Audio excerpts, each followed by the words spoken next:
भाइयों और बहनों, मेरा नाम राहुल सावरकर नहीं है, मेरा नाम राहुल गांधी है।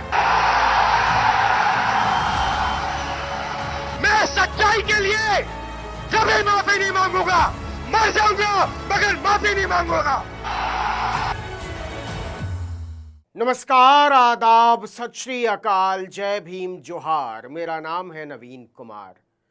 राहुल गांधी ठीक कहते थे, उन्हें माफी नहीं मांगनी होगी, क्योंकि दामोदर सावरकर के परपोते सत्यकी सावरकर ने कोर्ट में बाकायदा भगवान को हाजिर नाजिर मानकर गीता पर हाथ रखकर कहा है कि मेरे परदादा विनायक दामोदर सावरकर माफी वीर थे और उन्होंने अंग्रेजों के सामने एक बार नहीं पूरे 10 बार नाक रगड़ते हुए माफी मांगी थी और वादा किया था कि अंग्रेजी हुकूमत जो कहेगी हम वही करेंगे। तो सवाल है कि भाजपा और संघ के बड़े बड़े नेता, जिसमें नरेंद्र मोदी और मोहन भागवत भी शामिल हैं, क्या अब राहुल गांधी से माफी मांगेंगे? कहेंगे कि हमसे गलती हो गई, और जिसे आज तक हम राष्ट्र निर्माता समझकर पूजते आ रहे थे, वो तो अंग्रेजों का दलाल था, उसका पिट्ठू था।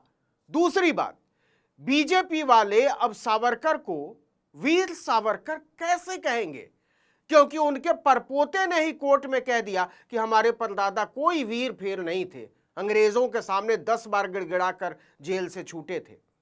आपको पता ही है कि पुणे के एमपी एमएलए कोर्ट में राहुल गांधी के खिलाफ उनके एक भाषण को लेकर सावरकर से जुड़ा आपराधिक मानहानि का मामला चल रहा है। यह मामला विनायक दामोदर सावरकर के पड़पोते सत्यकी सावरकर ने दायर किया था।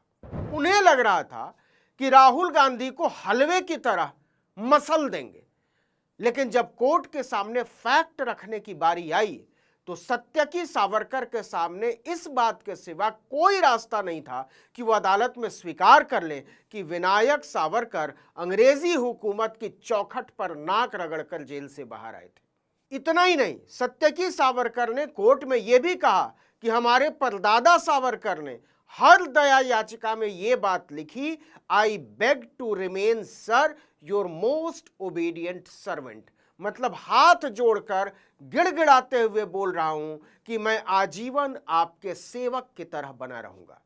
इस कबूलनामे में सत्यकी सावरकर ने यह भी कहा है कि उसी दौर के दूसरे क्रांतिकारियों, सुनिएगा ध्यान से, राजगुरु बटुकेश्वर दत्त, सुखदेव और अशफाक उल्ला खान ने माफी की कोई अर्जी अंग्रेजों के सामने नहीं लगाई थी।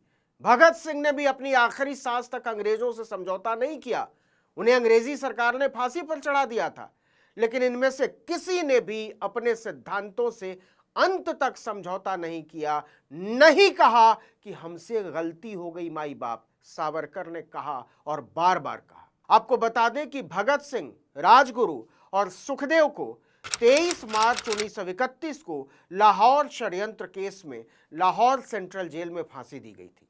वहीं अशफाक उल्ला खां को काकोरी ट्रेन डकैती मामले में 19 दिसंबर 1927 को फैजाबाद यानी कि आज की अयोध्या जेल में फांसी दी गई थी। वही अयोध्या जहां बने राम मंदिर को सनातनी महमूद गजनियों की मंडली लूट लूट कर खोखला कर रही है। बटुकेश्वर दत्त को भगत सिंह के साथ 8 अप्रैल 1929 को दिल्ली की केंद्रीय विधानसभा में बम फेंकने के मामले में आजीवन कारावास की सजा हुई थी। उन्हें भी विनायक दामोदर सावरकर की तरह अंडमान की सेलुलर जेल में भेजा गया था, लेकिन उन्होंने अंग्रेजों से कभी माफी नहीं मांगी।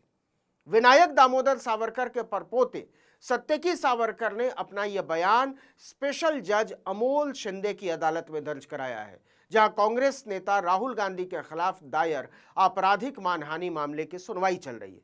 सत्यकी ने लोकसभा में नेता प्रतिपक्ष राहुल गांधी के खिलाफ आपराधिक मानहानि का मुकदमा दायर कर रखा है, जिसमें उन्होंने आरोप लगाया है कि उन्होंने लंदन में एक भाषण के दौरान अंग्रेजों से माफी मांगने वाला बताकर उनके परदादा विनायक दामोदर सावरकर को बदनाम किया, उनकी बेइज्जती की।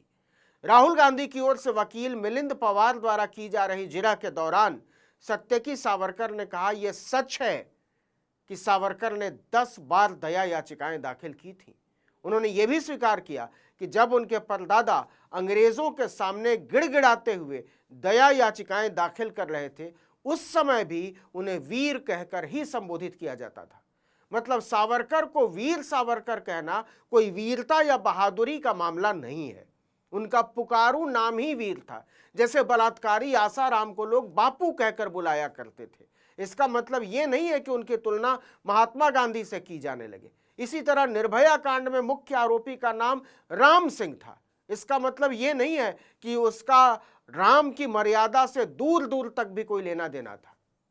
आगे की कथा कुछ यूं है कि जिरह के दौरान सत्यकी ने साफ साफ माना कि भगत सिंह और बटुकेश्वर दत्त ने ब्रिटिश सरकार से युद्धबंदी जैसा दर्जा देने की मांग जरूर की थी, लेकिन उन्होंने किसी प्रकार की रियायत या दया की मांग नहीं की। उन्होंने स्वीकार किया कि दोनों क्रांतिकारी अपने विचारों और सिद्धांतों पर अंत तक अडिग रहे। हालांकि सत्यकी सावरकर ने यह भी कहा कि दया याचिका दाखिल करना उस समय ब्रिटिश शासन के तहत एक सामान्य कानूनी प्रक्रिया थी और केवल सावरकर ही नहीं बल्कि दूसरे कैदी भी इस प्रक्रिया का इस्तेमाल करते थे, क्योंकि उनके अनुसार याचिका दाखिल करना न तो असाधारण था और न ही अवैध। सुनवाई के दौरान सत्यकी सावरकर ने यह भी स्वीकार किया कि किसी भी कैदी पर दया याचिका दाखिल करने की कोई बाध्यता नहीं थी और यह पूरी तरह उस कैदी की व्यक्तिगत इच्छा पर निर्भर करता था कि वह ऐसी दया याचिका दायर करे या ना करे।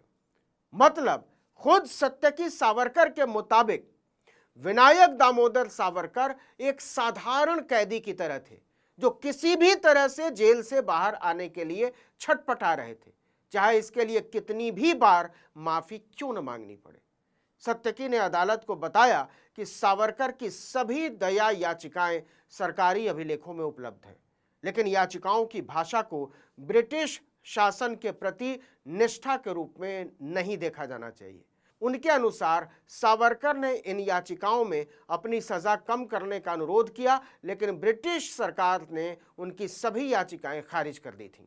उन्होंने ये भी कहा कि ब्रिटिश प्रशासन को आशंका थी कि अगर सावरकर को छोड़ा गया तो वो दोबारा क्रांतिकारी गतिविधियों में शामिल हो सकते हैं, जिससे ब्रिटिश शासन को खतरा पैदा होगा। इसलिए सावरकर ने सीधे माफी पर माफी, माफी पर माफी, माफी पर माफी मांगकर छूटने में पूरी ताकत झोंक दी। और न केवल ताकत झोंक दी बल्कि छूटने के बाद भी गलती से भी स्वतंत्रता आंदोलन से जुड़ी किसी भी गतिविधि में शामिल नहीं हुए। आपको बता दें कि सावरकर अंग्रेजों के सामने पूरे 10 माफीनामे देने के बाद अंडमान जेल से जनवरी 1924 में ही छूट गए थे। शर्त थी कि वो रत्नागिरी से बाहर नहीं निकलेंगे और सावरकर अंग्रेजों के आज्ञाकारी सेवक की तरह नहीं निकले तो नहीं निकले, रत्नागिरी में भी किसी स्वतंत्रता आंदोलन में शामिल नहीं हुए। जरा विनायक दामोदर सावरकर की महानताओं और राष्ट्र प्रेम के नमूने देख लीजिए। वो 1924 में जेल से बाहर आते हैं। उसके 4 साल बाद 1928 में गुजरात के बारदोली में किसानों पर बढ़ाए गए टैक्स के विरोध में वल्लभ भाई पटेल के नेतृत्व में आंदोलन हुआ। सावरकर का कुछ अता पता नहीं। इसी आंदोलन में महिलाओं ने पटेल को सरदार की उपाधि दी थी। उसी साल साइमन कमीशन के विरोध में लाहौर में प्रदर्शन के दौरान अंग्रेजी सरकार लाला लाजपत राय को मार डालती है। पूरा देश सड़कों पर उतर आता है। सावरकर का कुछ अता पता नहीं। इसके अगले साल यानी 1929 में पहली बार महात्मा गांधी ने ब्रिटिश हुकूमत से पूर्ण स्वराज का नारा दिया। सावरकर का कुछ अता पता नहीं। इसके अगले साल 26 जनवरी 1930 को पूरे देश में पहली बार प्रतीकात्मक स्वतंत्रता दिवस मनाया गया। सावरकर का कुछ अता पता नहीं। उसी साल गांधी जी ने नमक कानून तोड़ने के लिए साबरमती आश्रम से दांडी तक 24 दिनों की ऐतिहासिक पैदल यात्रा निकाली। इसके साथ ही पूरे देश में सविनय अवज्ञा आंदोलन की शुरुआत हुई। सावरकर का कुछ अता पता नहीं। इसके अगले साल 27 फरवरी 1931 को इलाहाबाद के अल्फ्रेड पार्क में चंद्रशेखर आजाद को शहीद कर दिया जाता है। सावरकर का कुछ अता पता नहीं। इसके अगले महीने 23 मार्च 1931 को भगत सिंह, राजगुरु और सुखदेव को फांसी दे दी जाती है। पूरा देश विरोध में सड़कों पर उतर आता है, सावरकर का फिर भी कुछ अता पता नहीं। गांधी इरविन समझौता हो जाता है, गोलमेज सम्मेलन हो जाता है, पूना पैक्ट हो जाता है, भारत शासन अधिनियम पास हो जाता है, लेकिन सावरकर कहीं नजर नहीं आते। अंग्रेजों से मिलने वाली पेंशन खाते रहते हैं, दबाकर सोते रहते हैं और अंग्रेजों के पिट्ठू बने रहते हैं। आगे सुनिए। 1937 में तो सावरकर के ऊपर से सारी पाबंदियां हटा ली गई थी, मतलब वो रत्नागिरी से निकलकर कहीं भी आ जा सकते थे। 8 अगस्त 1942 को गांधी जी ने बॉम्बे के ग्वालिया टैंक मैदान में अंग्रेजों भारत छोड़ो का नारा दिया। उस दिन सावरकर बॉम्बे में ही मौजूद थे, लेकिन सावरकर अंग्रेजों की स्वामी भक्ति निभाते रहे। 1943 में सुभाष चंद्र बोस ने आजाद हिंद फौज का गठन किया और नारा दिया, तुम मुझे खून दो, मैं तुम्हें आजादी दूंगा। लेकिन सावरकर का खून अंग्रेजों के सम्मान में पानी हो चुका था। तो कहने का मतलब यह है कि सावरकर आजादी की लड़ाई के उतने ही बड़े वीर थे जितने बड़े विद्वान और पढ़े लिखे आज नरेंद्र मोदी हैं। तो राहुल गांधी से लड़कर क्या ही मिल जाएगा? कोर्ट में कहना पड़ा कि हमारे परदादा वीर नहीं, माफी वीर थे। अब क्या ही बच गया है? लेकिन कोर्ट का अपना कायदा होता है, इसलिए मामले में सत्य की सावरकर के साथ जिरह 1 जुलाई को आगे जारी रहेगी। इस वीडियो में इतना ही, लेकिन अगर आपने आर्टिकल 19 इंडिया को अब तक सब्सक्राइब नहीं किया है तो फौरन कर लीजिए, बेल आइकॉन दबाइए, घंटी जैसी आकृति लाइक कीजिए और कमेंट करके बताइए हमारा वीडियो आपको कैसा लगा। हमारा ट्विटर हैंडल है article19_India और मेरा ट्विटर हैंडल है नवीन जर्नलिस्ट। नमस्कार।